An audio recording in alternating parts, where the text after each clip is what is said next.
For over the last several years, we have been, through the Global Atlanta Works program, updating our ethnic profiles to include African Americans.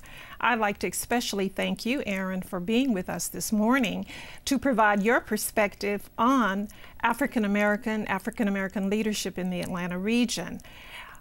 Over the past several years, as the committee was meeting, one of the things that they stressed was the need to have a profile on African Americans. Currently, we have them varying from Bosnians to Latinos. And from conversations with you and others, I know that you feel there is a unique perspective from the Black experience. Could you share your viewpoint on that? Thank you, Carol. That's an interesting issue to discuss in this day and time, because Blacks, we've been here all the time. I mean, ever since the founding of Atlanta, Blacks have been involved. So we're not a new arrival, which makes us different from all other folks. For so long, this was a Black and white community, and now it's the acceptance of everybody else coming in. So our perspective is a little different, especially in the leadership roles and how we do with the region and the city of Atlanta. Obviously, the base was a city of Atlanta as a base, and as a political base and an economic base. And it has a different perspective as far as business is concerned, and government, in particular politics, which is a interesting thing to talk about, and because politics controls everything, especially in government and the social services around how the decisions made, and it's all basically a political process. Well, how would you describe the role of African Americans in that process over the years? Well, it's very simple. Politics is, Maynard Jackson taught me about politics. He said, if I got 50 votes and you only have 49 votes, I win. And so it's a political process that happens here in Atlanta. We've had Black communities, and it was a segregated, we had to understand, we grew up in a segregated society here. I've only been here 37 years now. But it had an economic base, and Atlanta has an economic base to start off with in the Black Auburn Avenue area.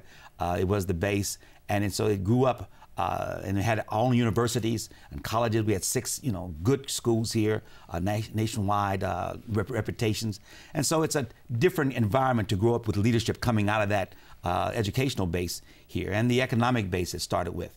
So then what it was, how do you deal with politics? How do you deal with the public policy? What would public policy be?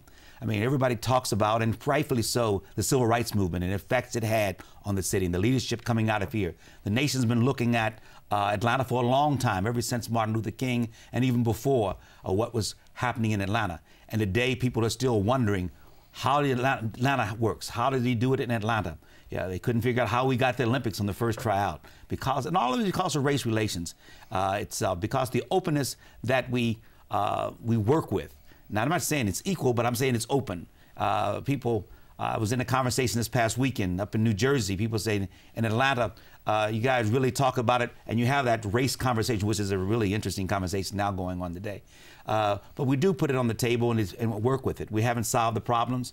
Others are joining the conversation, which is good and healthy. But it's an open conversation to deal with leadership. And we took a different style in leadership here. It's very interesting how, because I was city government for a long time. I understand that I was in cabinets with mayors for a while. And Maynard Jackson had a big influence, because let me talk about it from the last 30-some years forward, which I know about because I was here from. The Maynard Jackson era, what effect that had on it. It was really a strong-handed process to make things happen, and it forced the issue of race relations and forced the issue of development, involvement of a community.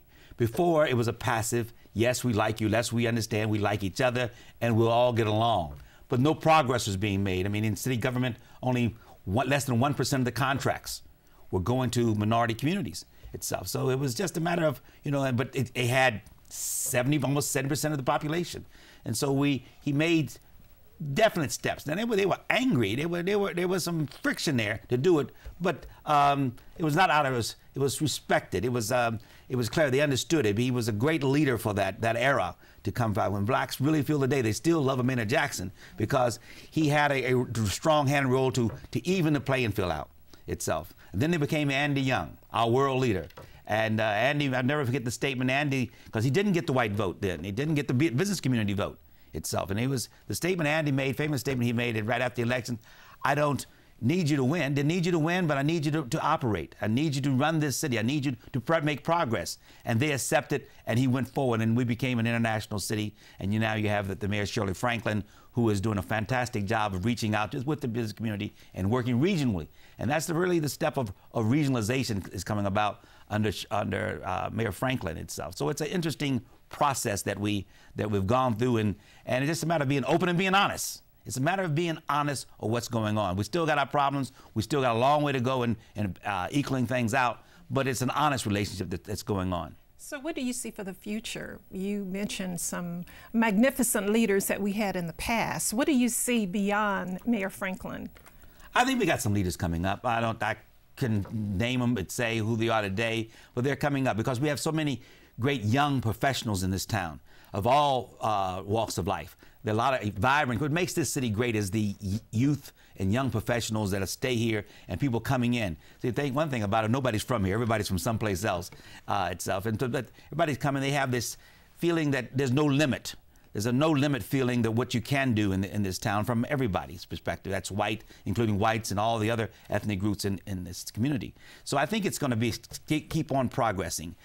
We just got to break into the private sector. From a business perspective, we have to break into the private sector and get that level playing field going. The government's doing its job. All across the region, government is doing its job of trying to be an open and diverse process. And that's what makes it a growing community, because people feel accepted, more so than they do up north, very honestly. Thank you very much, Aaron, for your perspective on African Americans in the Atlanta region, and thank you as well for serving as chair of the Global Atlanta Works Advisory Committee. My pleasure. Thank you.